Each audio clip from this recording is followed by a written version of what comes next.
प्यारे देशवासियों नमस्कार। अब देखिए, जैसे कि आप सबको पता है 5 सितंबर को मुजफ्फरनगर में बहुत बड़ी महापंचायत का आयोजन हुआ था और उस महापंचायत से वहाँ की सरकार को बहुत बड़ा झटका लगा है। उसे ये क्लियर हो गया है, साफ साफ हो गया है कि ये आगे इनके लिए ख़तरा पैदा करने की नौबत आएगी, डेफिनेट आएगी। और उसमें एक नारा दिया था राकेश टिकैत ने, अल्लाहु अकबर हर हर महादेव।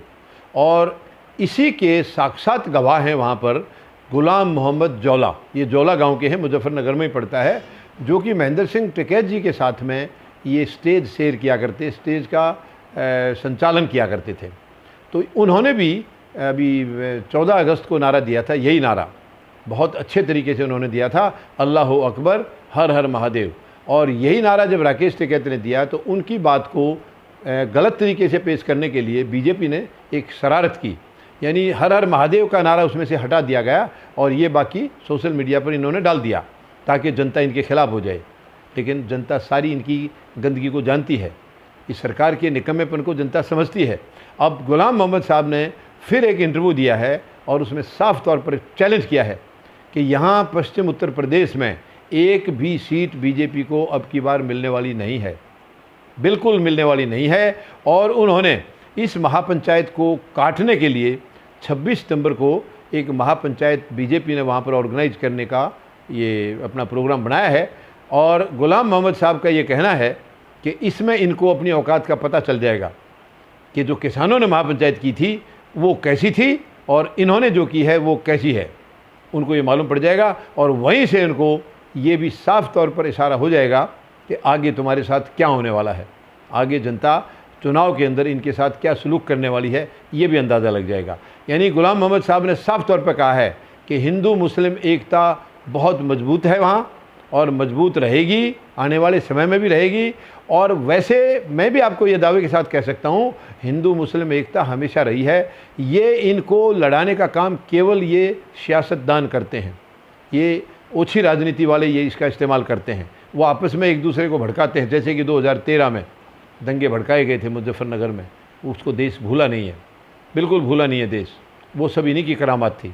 ये लोग इसमें एक्सपर्ट हैं, माहिर हैं इसमें कि जनता को अगर बांट दिया जाए तो इनकी दुकानें आराम से चल सकती हैं। लेकिन अब जनता इनके खेल को समझ चुकी है, इनका खेल अब सारी जनता को समझ में आ गया है कि इनकी किसी भी बात को आगे गंभीरता से लेना नहीं है।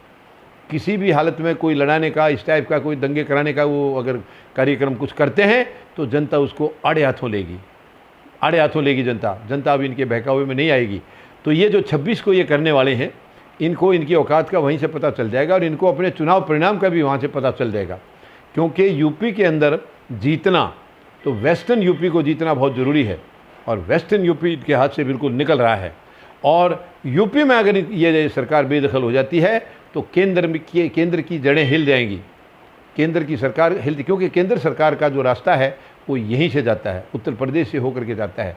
तो मुझे भरोसा है कि आने वाले चुनाव बहुत ही दिलचस्प होंगे और बीजेपी को जिस तरीके से इन्होंने, हालांकि जो एंट्री की थी उसमें भी संदेह है कि ये ईवीएम के दम पर की थी इन्होंने, ईवीएम के दम पर, वरना इतनी सीटें इनके पास आ नहीं सकती थी। क्योंकि इन्होंने केंद्र में आने के बाद कुछ ऐसा खास करके कभी दिखाया नहीं था जिसकी वजह से इनको वोट मिल सके। लेकिन अब आगे के लिए ये जो 2022 के चुनाव होने वाले हैं, ये बहुत ही खतरनाक चुनाव होंगे बीजेपी के लिए। इनको इनकी औकात पता चल जाएगी। 5 राज्यों में कहीं भी इनकी सरकार नहीं बनेगी और उत्तर प्रदेश में इनका बहुत ही बुरा हाल होने वाला है। जो पश्चिम बंगाल में हुआ था उससे कम नहीं होगा, उससे भी ज़्यादा ख़राब हालत इनकी उत्तर प्रदेश में रहने वाली है। ये मैं इनको चेतावनी देना चाहता हूँ, बिल्कुल खुली चेतावनी दे रहा हूँ कि उत्तर प्रदेश में आप भूल जाइए अगली बार सत्ता आने का सपना, भूल जाइए आप। धन्यवाद। जय जवान, जय किसान, जय हिंद।